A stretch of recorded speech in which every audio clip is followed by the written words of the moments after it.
At the end of the Qing Dynasty, a family surnamed Meng in Beijing was ordered to be executed for offending the regent. However, his youngest son Meng Erkui was saved by Yu Shengying, a famous martial arts actor in Beijing, because of his amazing voice. Yu Shengying was favored by the regent for his outstanding acting skills and was given the golden signboard of Master of Martial Arts. There were countless guests coming to support him every day. In front of everyone, Yu Shengying accepted 2 apprentices, Yilong and Erkui. However, at the ceremony of thanking the teacher, an uninvited guest came, Yue Jiangtian. Although he was a leader of the southern martial arts, he was arrogant. He thought that he was born in the south and had no chance to perform for the royal family. He questioned that the plaque was not worthy of the title, so he immediately asked for a duel. And this martial arts competition is no child's play. The winner is the king. The loser is the enemy. The loser throws down his spear and abandons his weapon and never goes on stage again. Yu Shengying's junior brother could not bear Yue Jiangtian's aggressiveness, so he smashed the double hammers in his hands. This move hit Yue Jiangtian's heart. Yue Jiangtian claimed that it was the Yu family who started it first. Seeing that things had come to this, Yu Shengying had no choice but to fight. He put down the pocket watch on his chest and replaced his martial arts makeup with a red mark. They raised their spears and stood on the stage, and after getting ready, the battle was about to start. Both of them were well-known martial artists in the circle, with a very solid foundation of kung fu, and for a while they were evenly matched. But Yu Shengying was a martial arts master appointed by the regent, and his own martial arts skills were unfathomable. He found the right time and forced his opponent back with one shot. Yue Jiangtian was also very agile. He stood firmly on the table with the help of his gun. The two of them were better at spearmanship than dragons. From the stage to the stage, it was difficult to tell the winner. This duel between martial artists of the master level stunned everyone. Seeing the situation getting tense, the eldest disciple was extremely anxious. When Yue Jiangtian was not paying attention, he spit a mouthful of water on his face. Unexpectedly, this became the turning point of the duel. Yu Shengying, who had been able to deal with it well, saw his disciple about to fall into a hot pot and suddenly lost his composure. After hastily rescuing him, he was held to the throat by Yue Jiangtian with a gun and was directly defeated. Despite his disciple's repeated obstructions, Yu Shengying still fulfilled his promise and handed over the plaque of Master of Martial Arts. Although he was unwilling, he had no choice. He took Yilong and Erkui to live in seclusion in the mountains and never cared about worldly affairs. 15 years passed in a blink of an eye. His 2 apprentices had grown up and learned the true martial arts from their master. On the day of going down the mountain, Yu Shengying specifically told them 3 things. First, they were not allowed to practice low-level moves. Second, they were not allowed to have any affair with Huadan. And third, they were never allowed to compete with Wu Chun. But after going down the mountain, the 2 brothers threw their master's words behind their backs. They went straight to Shanghai, vowing to defeat Yue Jiangtian, take back the golden signboard, and avenge their master. As soon as they arrived in Shanghai, they happened to meet Yue Jiangtian's apprentice, Mulan. They were bound to take back their master's classics. After learning the news, Yue Jiangtian did not take the 2 brothers seriously at all. He just thought they were asking for trouble. Moreover, he only has Mulan in his eyes now, and he even disregards the secular etiquette and wants to marry his apprentice. This martial arts competition caused a sensation in Shanghai, and even director Liu came to join in the fun. The theater was crowded, and everyone wanted to see the battle between the northern and southern martial artists, and who would be the better one. When the time came, Mulan appeared in a flower girl costume. She flew to the high platform to cheer for her master. Yilong and Erkui changed into their old costumes. They signaled to each other, jumped onto the stage and posed, which made the audience bright. Yue Jiangtian, who was already dressed as the overlord of Chu, suddenly rushed out from the side stage. They didn't waste any words, and they fought directly. After a fight, Yue Jiangtian couldn't help but be secretly shocked. He didn't expect that the 2 of them could fight him equally. Although Yue Jiangtian is arrogant, his spear skills are still as good as they were in the past. In recent years, countless people have challenged him, but they all lost to him and threw down their spears to admit defeat. He thought the 2 of them were just clowns, but after dozens of rounds, he didn't get any advantage. The 2 brothers have practiced martial arts together since they were young, and their tacit understanding has long surpassed that of ordinary people. Before long, the physical advantage of the young people gradually emerged. They took advantage of Yue Jiangtian's gradual fatigue and shot his beard away with a spear. At this time, Yue Jiangtian was already panting, and he had completely lost his arrogance. Unconvinced, he stepped forward again, But the fists of the young were afraid of the strong, and soon his boots were taken off again, and he fell to the ground in a mess. Seeing that the master was already defeated, Mulan kicked Shigu away with one foot, and then flew in front of Yue Jiangtian.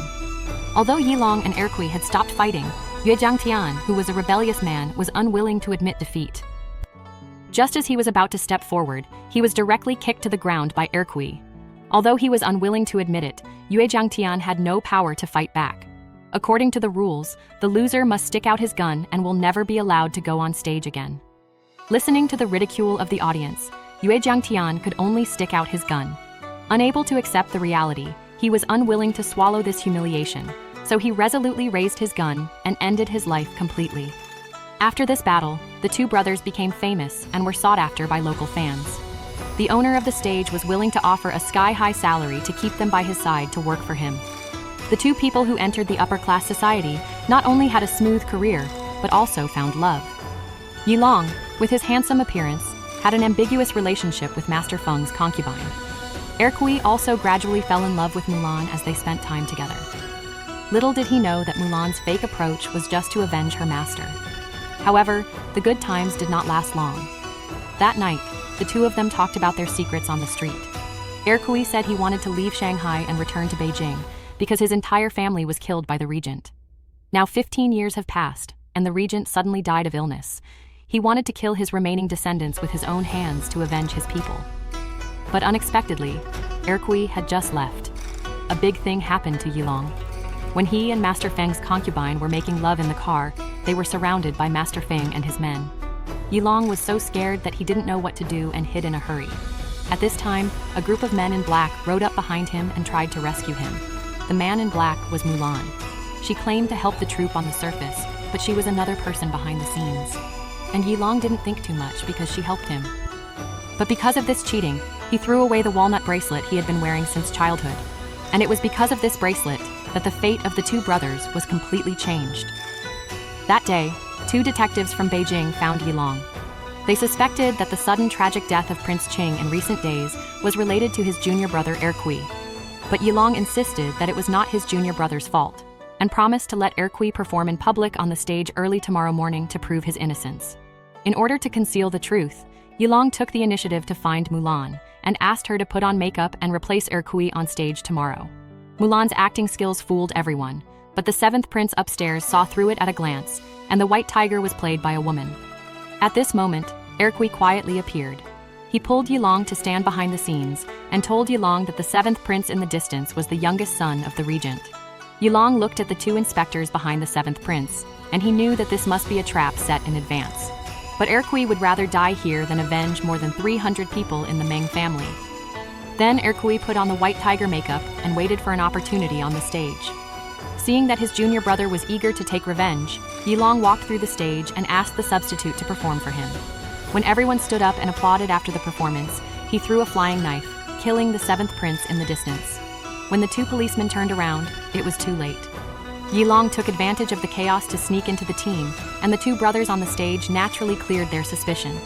Just as the three of them turned to leave, the pendant on the seventh prince caught Erkui's attention. It turned out that this pendant was exactly the same as the one Yilong had worn since he was a child. Yilong was the son of the regent.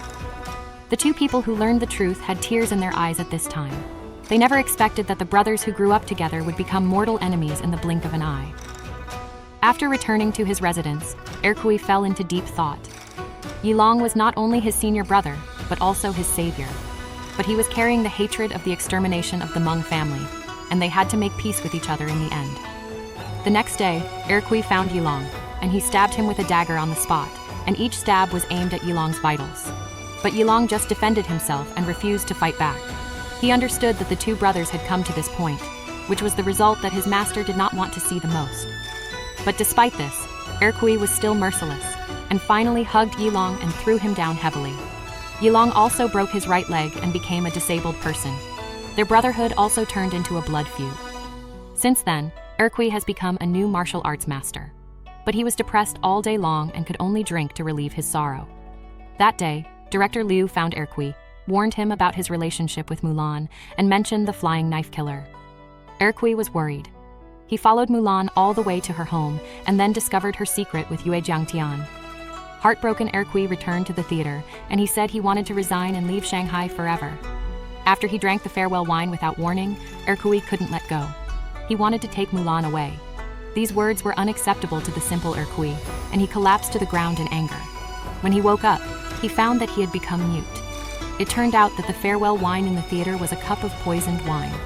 It was all Mulan's careful planning. And Yilong was not the son of the regent at all. Mulan finally avenged her master, and she left forever with the golden sign. Erkui regretted everything after learning everything. He smashed the mirror in anger, and he wanted to end his life. Unexpectedly, the figure of his senior brother appeared in the mirror. After a silent greeting, the two brothers finally reconciled. They remembered the three things their master had told them. Don't practice cheap moves. Don't mess around with Hua Dan. Don't compete with Wu Sheng. They did all these three things, but only those who have experienced it will understand why they did it.